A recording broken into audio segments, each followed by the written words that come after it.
주님 이름으로 기도합니다. 네, 감사합니다. 오늘 하나님께서 저와 여러분에게 주신 말씀 사도행전 3장 1절에서 10절 말씀입니다. 우리가 지난주에 사도행전 1장 14절을 본문 말씀으로 받았는데 사도행전 2장에 이르기까지 하나님께서 우리에게 언약으로 주셨습니다. 오늘 우리가 사도행전 3장 1절을 10절을 본문 말씀으로 봤대 하나님의 말씀이 사도행전 5장까지 우리 현장에 성취되기를 예수님 이름으로 축원드립니다. 네, 사도행전 3장 1절에서 10절 말씀 우리 함께 교독하도록 하시겠습니다. 제9시 기도 시간에 베드로와 요한이 성전에 올라갈새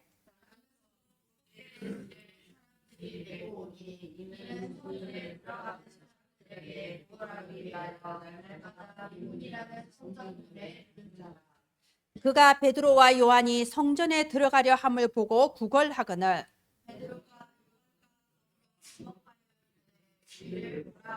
그가 그들에게서 무엇을 얻을까 하여 바라보거늘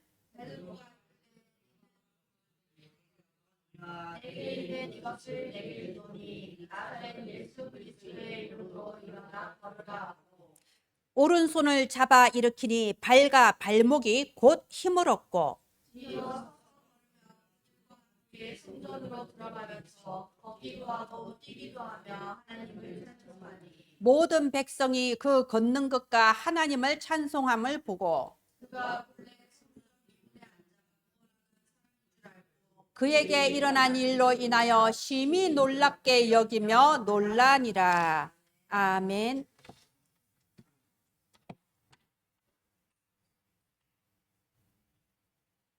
여러분 지난 한파 동안 정말 많이 고생하셨습니다. 이제 이번 수요일쯤부터 한파가 그칠 것 같은데 우리의 영과 혼과 육도 치유함을 받고 새힘을 얻어 정말 소승되어 살아나는 시작이 되기를 예수님 이름으로 축원드립니다. 네, 오늘 하나님께서 사도행전 3장을 우리에게 말씀 주셨습니다. 여러분 사도행전 3장 6절 말씀을 보십시오. 저는 이번 주에 이 말씀을 묵상하면서 하나님께서 큰 깨달음과 은혜를 주셨습니다. 베드로가 이르되 은과 금은 내게 없거니와 내게 있는 이것을 내게 주노니 무엇을 준다고 했습니까? 나사렛 예수 그리스도의 이름으로.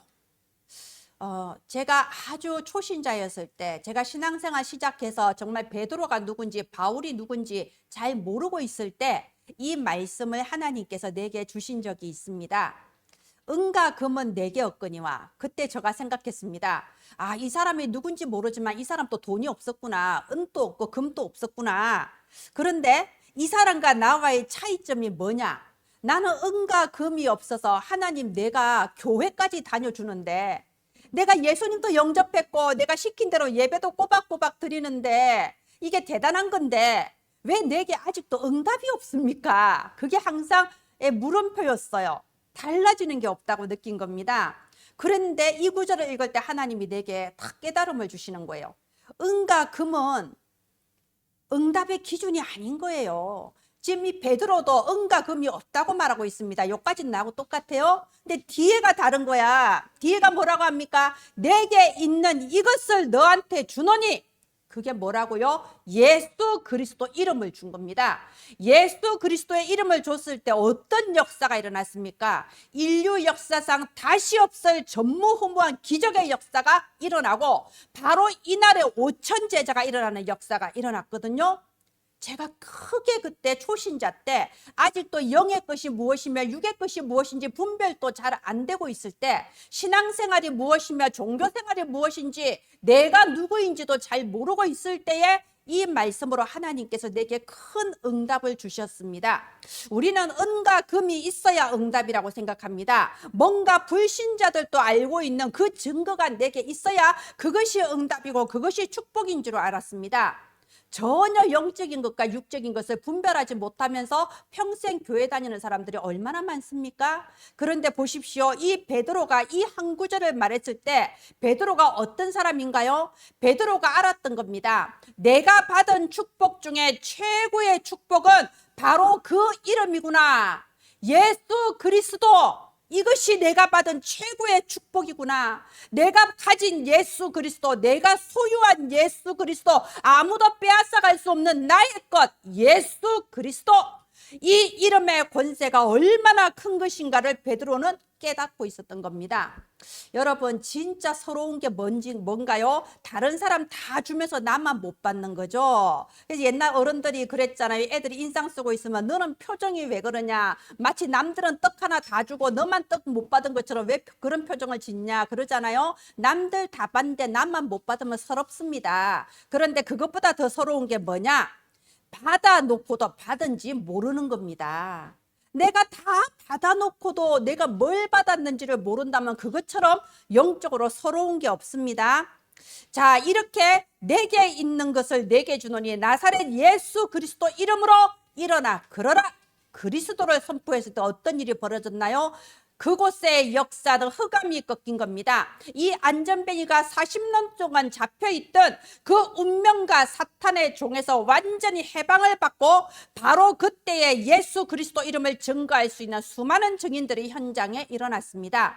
오늘 우리가 말씀 받으면서 저와 여러분이 받은 최고의 것이 무엇인지 정확하게 답이 나는 그 성령의 은혜가 여러분에게 임하기를 바랍니다.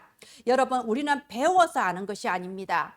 성령의 기름 부음이 임하면 우리는 모든 것을 알게 됩니다. 이 시간에 눈에 보이지 않는 성삼위 하나님의 영이 저의 위에 그리고 여러분 위에 임하셔서 하나님만 주실 수 있는 참된 이 복음의 깨달음이 임하기를 예수님 이름으로 축원드립니다.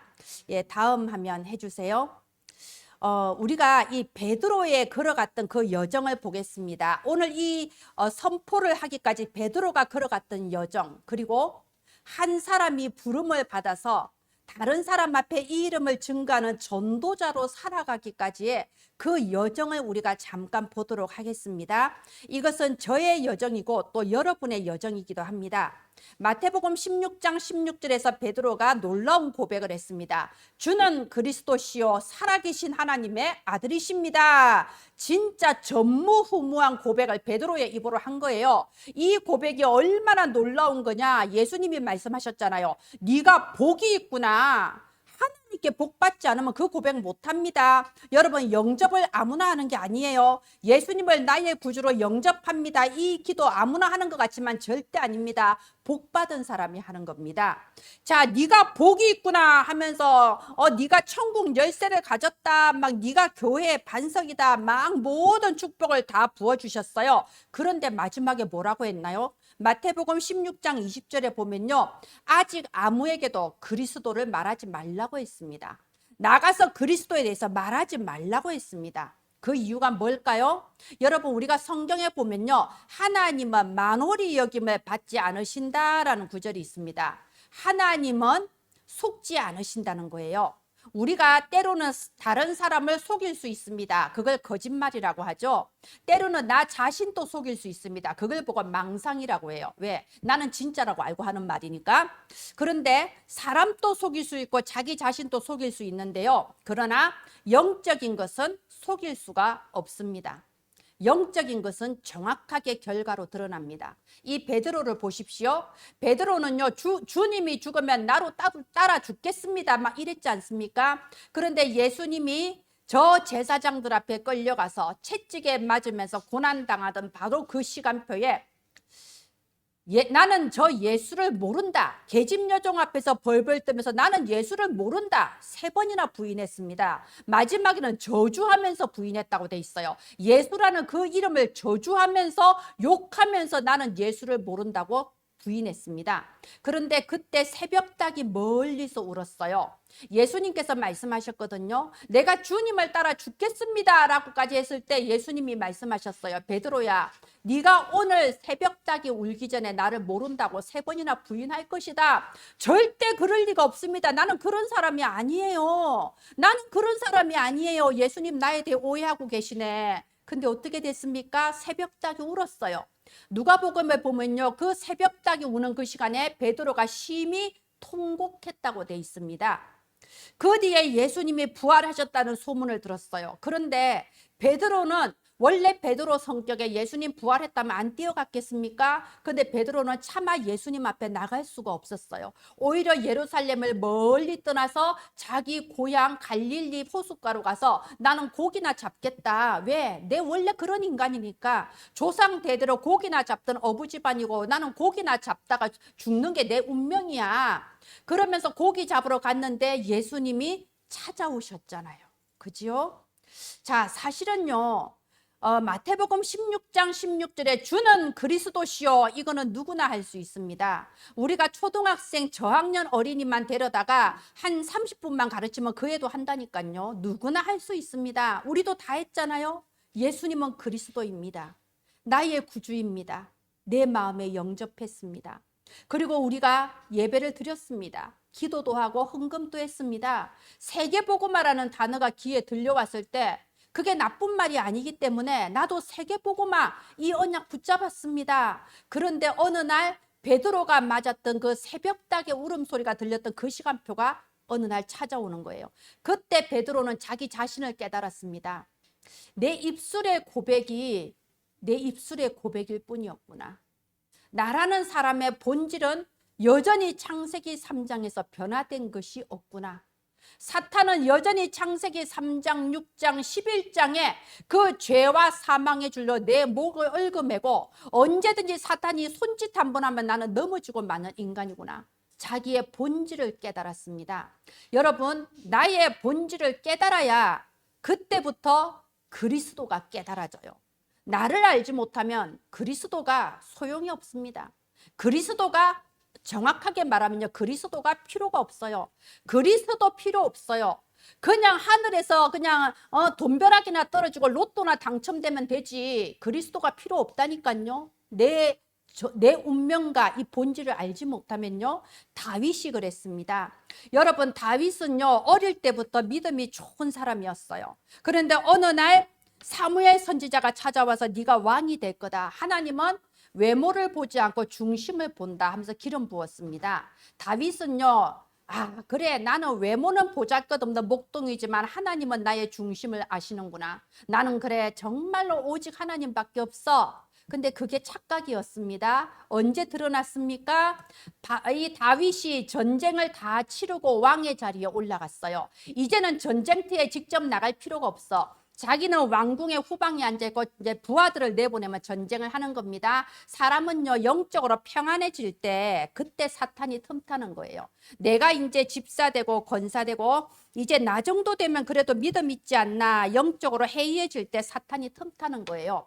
그럴 때 자기로서도 상상도 못할 범죄를 그때 저지른 겁니다.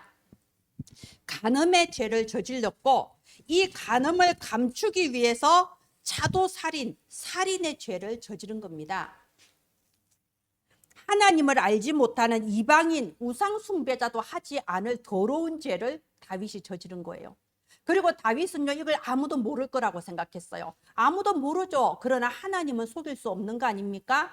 이때 다윗이 뭘 깨달았냐? 하나님 앞에 울고 울고 또 울고 기도했습니다. 우리가 시편에 보면 그런 구절이 있어요. 제가 초신자 때 읽고 웃었던 부분인데, 밤마다 내 눈물에 내 침상을 띄운다.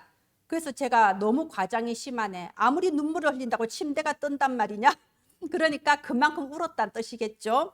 여러분, 시편 51편을 한번 보시기 바랍니다. 시편 51편 중요한 부분입니다. 이 시편 51편도 다윗의 시입니다. 언제요?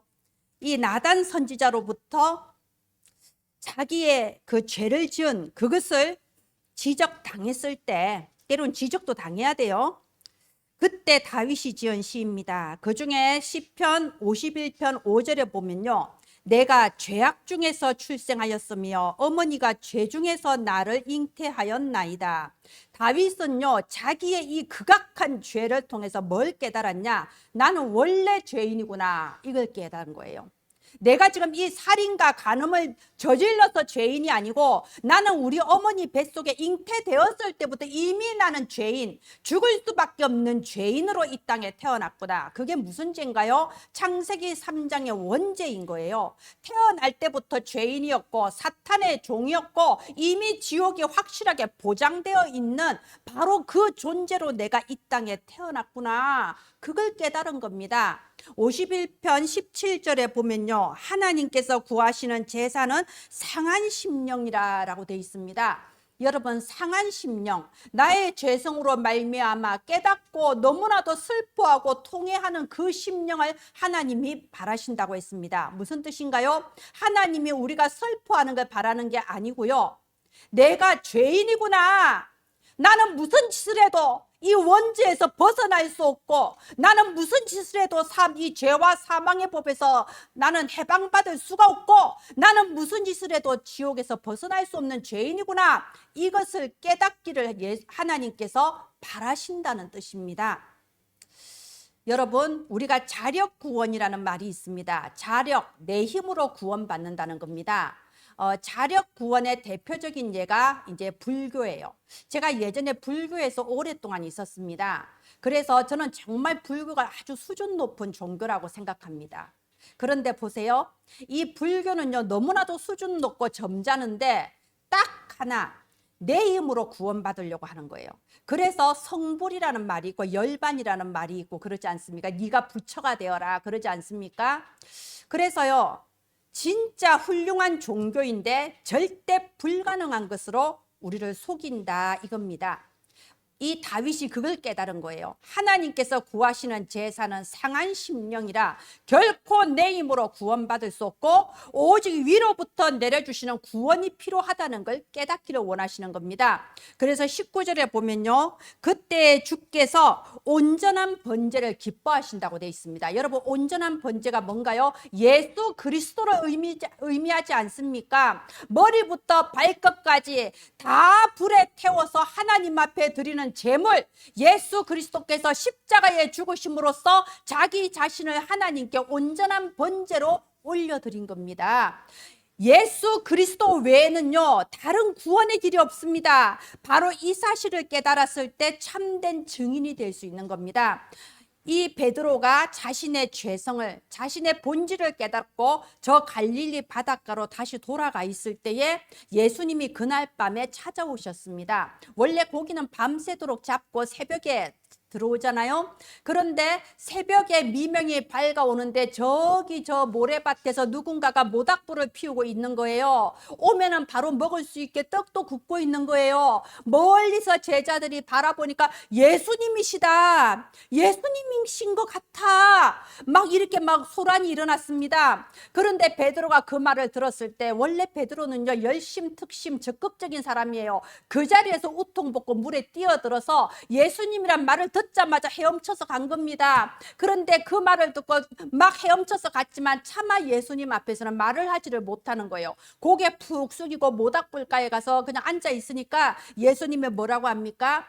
베드로야, 네가 나를 사랑하느냐?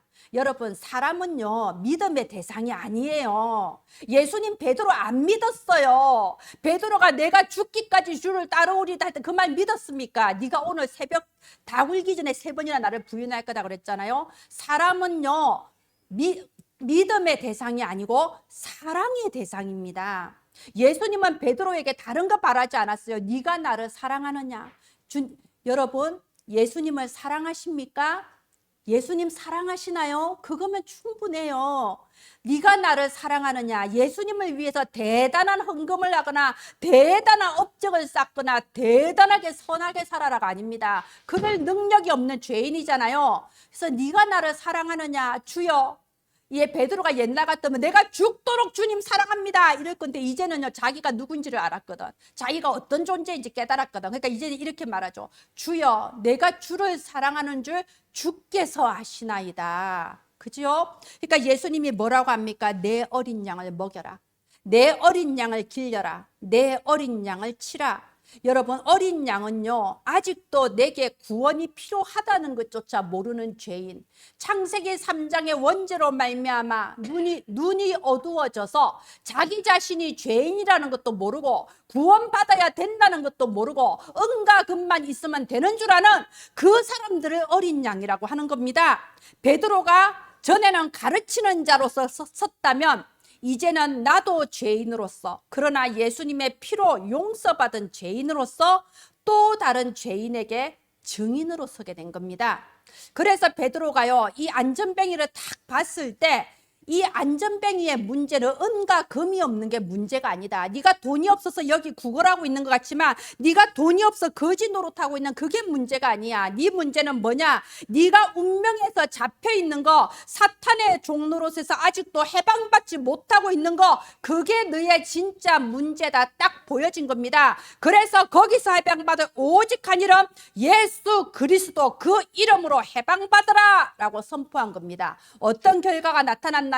아까 말한 것처럼 기적이 일어났습니다. 그 기적을 보고 사람들이 놀라고 있을 때에 바로 그때 베드로가 사도행전 3장에 보면은 예수 그리스도의 정확한 복음을 증거했어요. 그래서 사도행전 4장 4절에 보면요, 그날의 제자의 수가 5천이나 더하더라. 수많은 증인들이 일어나게 되는 겁니다. 여러분, 복음의 출발은 뭐냐? 나 자신이 보이는 거예요. 하나님 앞에서 진실하게 나 자신이 보여지는 거, 그것이 복음의 출발입니다. 그러면요, 딱 하나의 답이 나와요. 오직입니다. 오직 그리스도, 그 외에는 답이 없습니다. 저와 여러분이 베드로처럼 정말 마태복음 16장 16절의 그 그리스도가 아니라 사도행전 3장 6절의 그 이름 그리스도를 증거하는 참된 증인이 되시길 예수님 이름으로 축원드립니다. 바로 그때 어떤 결과가 일어나냐, 다음 화면 해주세요. 우리가 지금부터 성경을 보도록 하겠습니다. 사도행전 4장 7절에 보면요, 이제 대제사장 그리고 여러 사두개인 그리고 이제 성전을 맡은 경비대, 이런 대단한 사람들이 딱 모여가지고요 7절에 얘기하죠. 너희가 무슨 권세와 누구 이름으로 지금 이런 일을 하냐? 대체 누구 이름으로 네가 뭐라고 이러냐 하니까는 뭐라고 대답합니까? 4장 10절에 보면요, 너희가 십자가에 못 박고 하나님이 살리신 나사렛 예수 그리스도의 이름으로 이 일을 한다라고 담대하게 말을 한 겁니다. 그러면서 4장 12절에 뭐라고 합니까? 베드로가 역시 베드로예요. 멋진 말을 하죠. 다른 이로서는 구원받을 수 없나니 천하 사람 중에 구원받을 다른 이름을 우리에게 주신 일이 없음이라 하였더라. 오직 예수 그리스도, 담대하게 선포한 거예요. 여러분, 지금 이 사건은요, 베드로에게 있어서는 엄청난 치유의 시간입니다. 베드로가 예전에는 계집종 앞에서도 벌벌 떨면서 예수님을 모른다고 부인했지만 지금 오히려 그때보다 더 대단한 사람들이 모여있는 그곳에서 담대하게 오직 그리스도 선포하지 않습니까? 베드로에게 있던 상처가 치유받는 시간입니다. 베드로가 회복되는 시간입니다. 그리스도 그 이름이 선포되는 곳마다 바로 이런 치유와 해방의 역사가 일어날 줄 믿습니다. 그리스도 그 이름이 선포되는 곳에 흑암이 꺾이고 증인들이 일어나게 됩니다. 여기 4장 18절에 보면요, 이 이제 제사장들이 베드로 보고 뭐라고 말합니까? 딱 경고를 합니다. 도무지 예수의 이름만 말하지도 말고 가르치지도 말라. 딱 이렇게 경고를 하죠. 그러니까 19절에 뭐라고 대답합니까? 우리가 하나님 앞에서 너희들 말을 들어야 되겠냐? 하나님 말씀을 들어야지. 그러면서 20절에 우리는 보고 들은 것을 말하지 않을 수 없다라고 담대하게 딱 말하지 않습니까? 자, 그리고 이렇게 이제 놓여나서 자기 그 초대교회 성도들 앞에 가서 우리가 이런 일을 당했다. 제사장들이 우리한테 예수 이름 말하지 말라더라. 그러니까 거기 모여서 다 함께 기도하지요. 함께 기도하면서 여기 4장 31절에 보니까요, 빌기를 다음에 모인 곳이 진동하더니 무리가 다 성령이 충만하여 담대히 하나님의 말씀을 전하니라. 예수 이름을 담대히 증거했을 때 나와 함께 그리스도 이름 선포할 제자들이 일어나는 겁니다. 자, 5장 17절 보십시오. 5장 17절 보면요, 이제 제사장과 사두개인들이 마음에 시기가 가득했다 돼 있어요. 누가 주는 생각입니까? 사탄은 우리의 마음에 언제나 씨를 뿌립니다. 언제나 사탄은 그래요. 믿는 자나 믿지 않는 자나 예상치 못한 시간에 갑자기 마음에 씨를 뿌리는데, 불신의 씨, 슬픔의 씨, 의심의 씨, 불화의 씨를 뿌립니다. 지금 또 이 제사장과 사두개인들의 마음에 시기가 가득해요. 아니, 이 사람들은 어차피 하나님께서 주시는 영적인 것은 받아본 적이 없어. 사람들이 주는 존경과 그 명예를 가지고 사는 사람들인데, 사람들이 이 사도들을 더 존경하잖아요. 그러니까 시기가 가득한 겁니다. 그 마음에 시기가 가득해서 이들을요, 이게 딱 가둬버린 겁니다. 옥에 가두니까요, 이 대제사장은 옥에 가두었는데 19절에 주의 사자가 옥문을 열어준다니까요. 하나님이 옥의 문을 열어주는 겁니다. 그러면서 사도들을 아무 말 하지 마, 예수 이름 말하지 마 하는데, 20절에 보면 주의 사자는 뭐라고 합니까? 가서 성전에 서서 이 생명의 말씀을 다 백성에게 말하라고 하는 겁니다. 여러분, 자, 그랬을 때 여러분 27절부터 보십시오. 그들이 끌어다가 공회 앞에 세우니 대제사장이 물어 이르되, 28절, 우리가 이 이름으로 사람을 가르치지 말라고 음금했지 않냐? 예수 이름으로 사람들 가르치지 말라고 하지 않았냐? 29절에 뭐라고 대답합니까? 우리가 사람보다 하나님께 순종하는 것이 마땅하니라. 여러분, 사람을 의지하고 사람을 두려워하면 반드시 마귀의 올무에 걸립니다. 그러나 하나님을 의지하고 하나님을 두려워해야 됩니다. 하나님의 말씀하시는 것에 순종해야 되는 겁니다. 그래서 여기 40절에 보면요, 또 이들이 사도들을 불려서 채찍질하고 예수 이름으로 말하는 것을 또 금지합니다. 그런데 41절에 사도들이 뭡니까? 그 이름을 위하여 능력받는 일에 합당한 자로 여겨지는 걸 오히려 영광스럽게 생각해요. 여러분, 우리가 뭐 도둑질을 하거나 죄를 지어서 벌을 받으면 부끄러운 일입니다. 그러나 예수 이름 때문에 능력을 받으면요, 내가 감히, 나 같은 죄인이 감히 예수의 이름으로 핍박을 받다니, 나 같은 죄인이 감히 예수의 이름 전하다가 박해를 받다니, 이거는 영광이다라는 게 깨달아진 거예요. 우리가 이 정도 수준 되기를 바랍니다. 그래서 그걸 오히려 영광으로 여기고 나와서 42절, 그들이 날마다 성전에 있든지 집에 있든지 예수는 그리스도라고 가르치기와 전도하기를 그치지 아니하니라. 아멘. 우리가 사도행전을 읽어보면요, 예수는 그리스도, 예수가 그리스도 이렇게 나옵니다. 그런데 2000년 기독교 역사가 흘러오는 사이에 어느새 이게 사라져버리고 예수 그리스도 하나로만 말을 하고 있습니다. 그러나 원래부터 우리에게 주신 것은 예수가 그리스도라는 겁니다. 예수는 그리스도라는 겁니다. 예수만 그리스도라는 겁니다. 우리는 바로 그 일을 증거하라고 우리를 부르신 겁니다. 우리가 지금 릴레이 기도를 하고 있습니다. 릴레이 기도에 나와 있는 성경 구절이 뭔가요? 바로 사도행전 5장 42절입니다. 그들이 날마다 함께 예배드리든지 평일에 흩어져 있든지 그곳에서 릴레이 기도하는 겁니다. 릴레이 말씀 묵상하는 겁니다. 릴레이 증인이 되는 겁니다. 영적인 결과는 정확합니다. 사탄이 결코 막을 수 없고 사람이 막을 수 없습니다. 예, 마지막 해주세요. 베드로가 은과 금은 내게 없으나 내게 있는 이것을 내게 주노니 나사렛 예수 그리스도의 이름을 말했습니다. 여러분, 이번 한 주간 우리가 내가 그리스도 그 이름을 소유했음을 기뻐하기를 바랍니다. 내가 가진 이것, 내가 예수 그리스도 그 이름 가졌음을 기뻐하며 진실로 감사하기를 바랍니다. 무엇 때문에 기뻐하나요? 사도행전 2장 26절에 그러므로 내 마음이 기뻐하고 내 혀도 즐거워하고 내 육체도 희망에 거한다고 했습니다. 예수 그리스도 그 이름이 나의 것임을 기뻐하고 그것 때문에 감사하고, 지금 또 현장에서 운명에 사로잡혀 있는 사람들에게 바로 그 이름, 오직 한 이름 그리스도를 선포하는 저와 여러분 되기를 바랍니다. 바로 그때 흑암이 무너지고 치유와 해방이 일어나며 또 다른 증인들이 일어나는 말씀 성취 주역이 되시기를 예수님의 이름으로 축원드립니다. 기도합니다.